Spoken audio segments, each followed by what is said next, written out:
Assalamualaikum warahmatullahi wabarakatuh. Waalaikumsalam warahmatullahi Warahmatullahi wabarakatuh. wabarakatuh. Di sini Waalaikumsalam. kami Dinda Sati akan menjelaskan tentang analisis data kelas 7. Nah, tujuan pembelajarannya adalah diharapkan siswa mampu untuk menganalisis data baik secara numerik melalui perkakas pengelolaan lebar kerja. Nah, definisi dari data sendiri yaitu data merupakan suatu fakta atau keterangan yang benar dan nyata yang mungkin dikumpulkan dengan berbagai analisis. Jadi analisis kesimpulan, mencari suatu kesimpulan secara runtut, masuk akal dan dapat benar ya, secara benar gitu. Dan tujuan utamanya dari analisis data adalah menginterpretasi, yaitu menemukan sebuah makna dalam data, sehingga pengetahuan yang diperoleh dapat digunakan untuk mengambil suatu kesimpulan atau mengambil suatu keputusan yang tepat seperti itu. Nah, data sendiri itu juga dibagi menjadi dua, yaitu data kuantitatif. Jadi data kuantitatif itu merupakan data numerik yang berupa angka, sedangkan kalau kualitatif itu data yang menggambarkan sesuatu. Nah, di analisis data sendiri kita mengenal melalui perkakas pengelolaan lembar kerja atau yang disebut dengan Excel.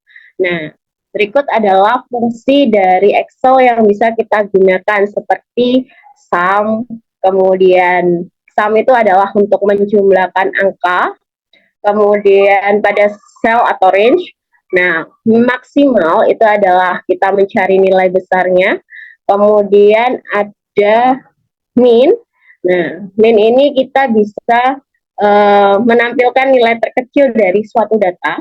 Kemudian ada average. Nah, average ini sendiri adalah rata. Jadi ketika kita mencari rata-rata bisa menggunakan fungsi average. Kemudian ada count. Count di sini adalah jumlah data. Kita mencari berapa jumlah data seperti itu. Nah, kemudian ini adalah operator matematika aritmatika yang mungkin bisa digunakan di Excel. Seperti misal kita mencari penjumlahan, maka kita bisa menggunakan tanda plus kemudian atau tanda minus kalau misalnya pengurangan, kemudian ini di sini ada perkalian, kita bisa pakai asteris. Kemudian pembagian kita bisa mencari garis miring, kemudian persentase, kemudian juga ada kalau misalnya pemangkatan itu bisa caret seperti itu. Nah, ini adalah contoh dari aktivitas kita nanti. Sebentar, saya bukakan langsung tampilan perkakas pengelolaan lembar kerja. Ini merupakan tampilan dari Excel atau yang disebut dengan perkakas pengelolaan lembar kerja. Jadi pada bab ini kita akan mempelajari bagaimana mengoperasikan perkakas pengelolaan lembar kerja. Nah, di sini ada quick access, di pojok sini ada save, redo maupun undo. Nah, di sini quick access ini sendiri adalah untuk mempermudah kita atau mempercepat. Kemudian bagian kedua ini ada namanya ribbon. Jadi ribbon itu adalah tools-tools yang memudahkan kita misalnya untuk mengganti font, kemudian paragraf seperti itu. Kemudian di sini ada formula bar. Formula bar ini sendiri kita bisa untuk fungsinya adalah untuk memasukkan fungsi ya, memasukkan fungsi rumus dari Excel sendiri. Nah, di Excel itu kita mengenal namanya kolom dan self, row, kolom, self, dan row. Kalau misalnya yang angka ini kita sebut dengan row. Jadi kalau di Excel sendiri, row-nya bisa 1, yang terakhir sampai 1.048.576.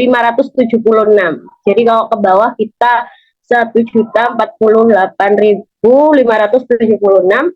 Nah, kalau misalnya kolomnya ini ada A, B, C, D. Ini yang disebut kolom gitu. Dan di kolom ini bisa mencapai 16.384 A, B, C, D, dan seterusnya seperti itu. Nah, kalau misalnya ini row, kemudian ini kolom, maka ini yang disebut dengan sel. Sel itu adalah pertemuan antara row dan kolom. Jadi, kalau misalnya saya di sini tekan kotak ini, maka selnya adalah E6 atau perpaduan dari kolom E, sel 6 seperti itu. Sedangkan range itu adalah perkumpulan dari sel.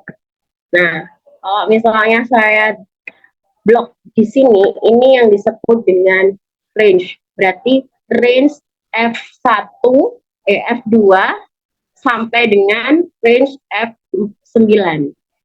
F2, F9 seperti itu. Nah, kemudian coba kita praktekkan bagaimana mencari nilai kurs harga tukar uang di lembar kerja. Nah, ini yang disebut lembar kerja ya teman-teman. Jadi yang putih ini adalah lembar kerja. Jadi di Microsoft Excel sendiri kita mengenal namanya worksheet atau lembar kerja. Nah, kalau yang di sini, yang di bawah ini adalah perkumpulan lembar kerja. Nah, yang bisa dikumpulkan dalam satu file seperti itu. Nah, di sini kan kita mencari jumlah. Misalnya, Adi menjual $10.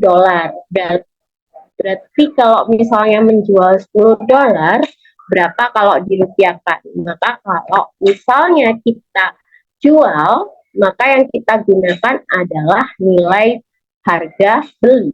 Berarti kita menggunakan apa tadi? Perkalian. Berarti kalau perkalian, kalau dalam Excel kita bisa menulis 10 dikali dengan 14.000. Maka hasilnya 140.000. Nah, ini kalau di Excel, kalian juga bisa nanti unplug. Jadi, unplug itu adalah kalian nggak perlu pakai Excel, tapi kalian bisa pakai sticky notes, ya, nanti dibuat sticky notes. Silakan nanti dihitung sendiri, kalau misalnya 10 Adi menjual $10, berapa kalau dirupiahkan, seperti itu.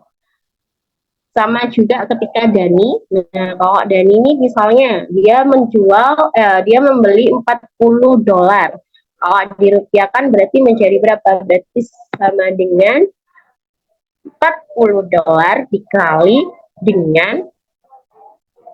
dikalikan dengan harga jual.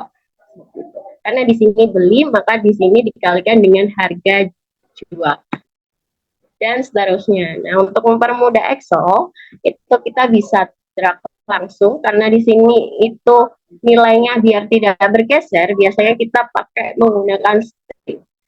Nah, jadi string itu gunanya di Microsoft Excel adalah mengunci sel mana atau mengunci kolom dan row mana yang agar tidak bergeser dan memudahkan kita. Nah, setelah itu kita bisa drag, hasilnya bisa ketemu seperti itu. Dan seterusnya. Ini untuk nilai tukar. Nah, sekarang untuk menjumlahkan, di sini kita bisa menggunakan rumus sum. Jadi sum sama dengan kita drag range-nya mulai dari B3 sampai dengan B10. Ini yang disebut dengan range. Nah, Kemudian kita enter, hasilnya 176. Nah, sekarang kita mencari datanya, jumlah data, bukan jumlah sel di sel atau range. Nah, kalau jumlah data sendiri kita bisa menggunakan countif. Karena berhubung ini itu memiliki dua kriteria atau lebih dari satu, maka bisa kita pakai countifus pakai S ya. Nah, karena yang di sini adalah kriterianya adalah nama, berarti kita memasukkan nama, kemudian kita masukkan stringnya. Di sini ada dua kriteria, yaitu dua nama, kriteria nama, dan F2, karena yang dicari adalah Adi. Kemudian ini string. Nah, ini kita kriteria kedua yaitu jual atau beli, keterangan jual atau belinya. Nah, kita berikan string. Di sini kita kunci dulu agar tidak bergeser ya, teman-teman. Nah, baru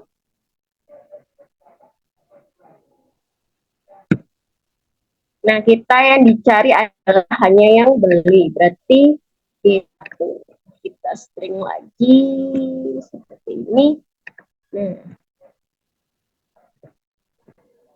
Nah, berarti hasilnya adalah 2. Jadi seperti itu ya, teman-teman. Jadi kenapa kok pakai count? Pakai S karena memiliki dua kriteria. Kita mencari dua kriteria, yaitu nama Adi dan harga dan keterangan pembelian, seperti itu. Berapa kali beli sih Adi, ya gitu. Kemudian berapa kali jual Kak Adi, hampir sama seperti yang tadi, sama dengan countif, cuman yang berbeda adalah hanya ininya saja, kriteria yang kedua. Kalau tadi adalah kriteria beli, kalau ini adalah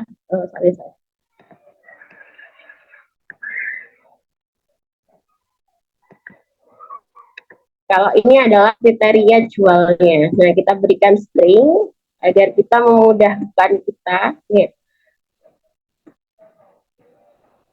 Kemudian di sini Adi, karena kita mau mencari Adi. Kemudian baru kita drag. Nah, kita drag. Nah, kemudian kita cari kriteria keduanya, yaitu jual. Kita berikan string agar string atau tanda dolar ini ya, agar memudahkan kita. Nah, di sini diketahui bahwa Adi telah 2 kali melakukan pembelian dan 1 kali penjualan. Kemudian kita bisa pakai sum, sama dengan sum. Nah, sum kita tinggal drag range mana aja yang mau kita jumlahkan. Nah, hasilnya akan ketemu seperti ini. Sama juga. Nah, ini kita tinggal drag ya. Nah, seperti ini. Sama juga ini akan seperti ini. Nah, ini akan memudahkan kita, teman-teman. Nah, baru kita sum. Nah, kita drag lagi. Begitu pula berikutnya. Nah, ini ada paling besar, nilai paling besar atau max. Kalau ini adalah paling sedikit atau min. Jadi sekian dari saya, mungkin itu saja yang dapat saya sampaikan. Terima kasih. Mungkin ada tanggapan dari Bapak, Ibu? Dari Bapak? Dari hasil simulasi saya tadi? Ya, sudah cukup. Terima kasih. Wassalamualaikum warahmatullahi wabarakatuh. Waalaikumsalam warahmatullahi wabarakatuh.